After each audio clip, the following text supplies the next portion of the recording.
Malala Yousafzai is a 17-year-old Pakistani education activist. She was born on July 12, 1997 in Mangoria, Pakistan, Swat Valley. Let me start where it all began. Malala was born in Pakistan, a part of the world where rifles are fired in celebration of a son, while daughters' births are hidden away behind a curtain. Their role in life simply to prepare food and give birth to children. Her father, Zadin Yousafzai, knew she was different from the moment that she was born. He knew that she was a born leader. He says he looked into her eyes after she was born and fell in love. Zadin was different from most Pashtun men.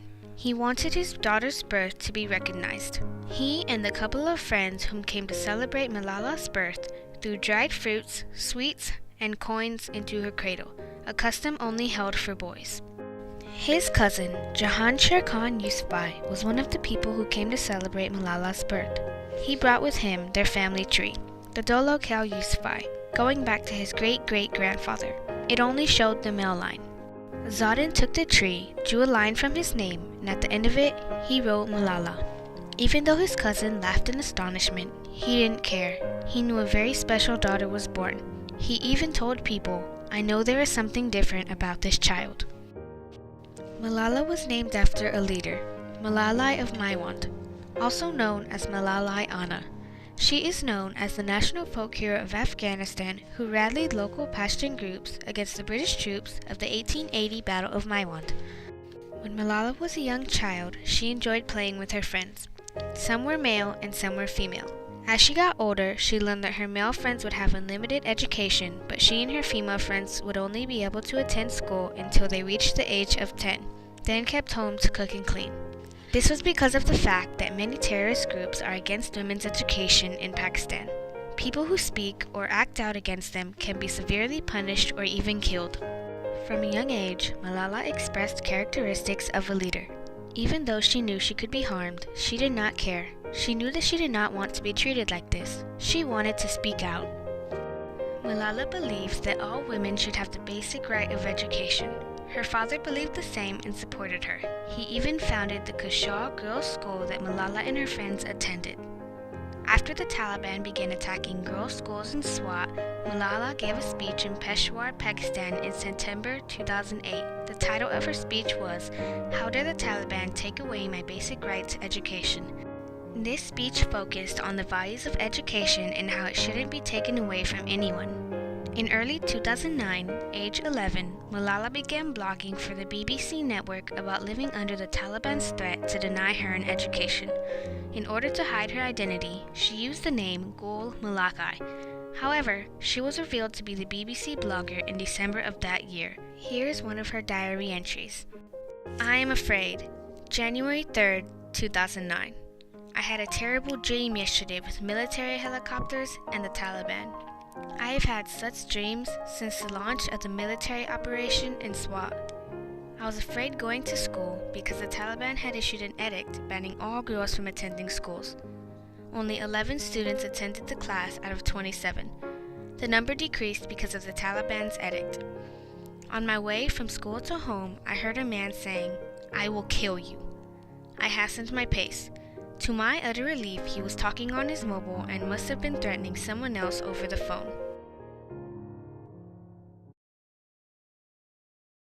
Malala started to become a public platform. She was featured in many magazines, newspapers, and articles. She continued to speak out about the right of all women to an education. She taught the girls of Swat not to be afraid of the Taliban and to get the education that they deserve.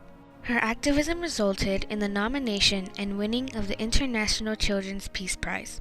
In 2011, that same year, she was awarded the Pakistani National Youth Peace Prize. Also in 2011, she made a speech on education.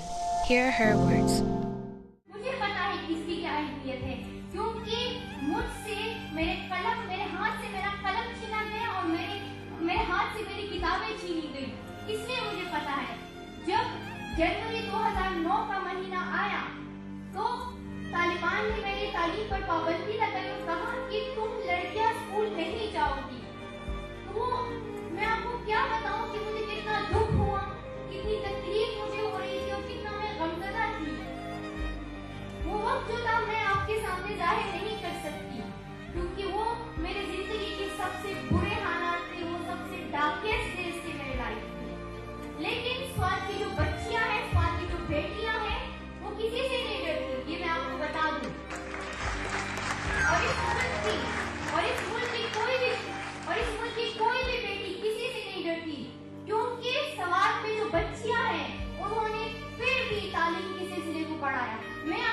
बताती हूँ कैसे। तालिबान ने 4 तक इजाजत दे दी तालीम हासिल करने की, लेकिन मैं और मेरी सहेलियाँ 5th और 6th क्लास में थी। उस वक्त हमने ये डिसाइड किया कि हम घर के कपड़ों में स्कूल जाया करेंगे और अपनी किताबें अपनी चादरों के नीचे छुपाकर हम जाएंगे, और जहन में ये रखा हुआ था कि we will pretend that we are the students of class 4.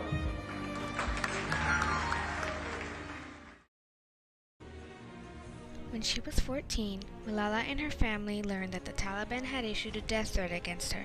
Before the threats, Malala was walking home from school, but now she started riding the bus home. Her parents thought that this would be the best way to ensure the safety of their child. Though Malala was frightened for the safety of her father, an anti-Taliban activist, she and her family initially felt that the Taliban wouldn't harm her, her father, or any child.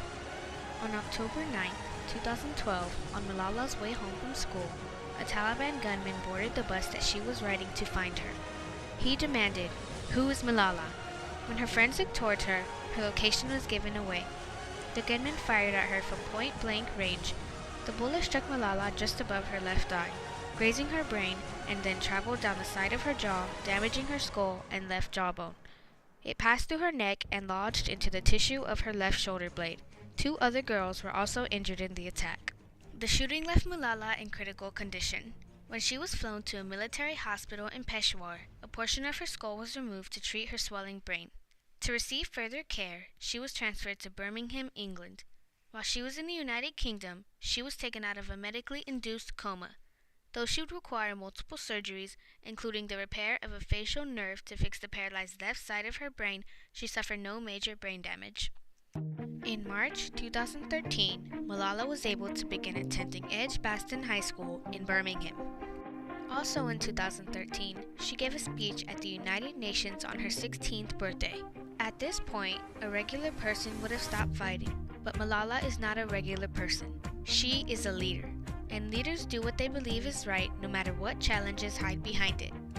She also has a written autobiography co-written by Katrina Lamb named "I Am Malala, the Girl Who Stood Up for Education and Was Shot by the Taliban," which was released in October 2013. The book talks about her early life, her family, and her continuing fight against the Taliban. Unfortunately, the Taliban still considers Malala a target. Despite the threats, Malala is still fighting against the Taliban for the power of education. On October 10, 2013, for the acknowledgement of her work, the European Parliament awarded Malala Yousafzai with the Sakharov Prize for Freedom of Thought.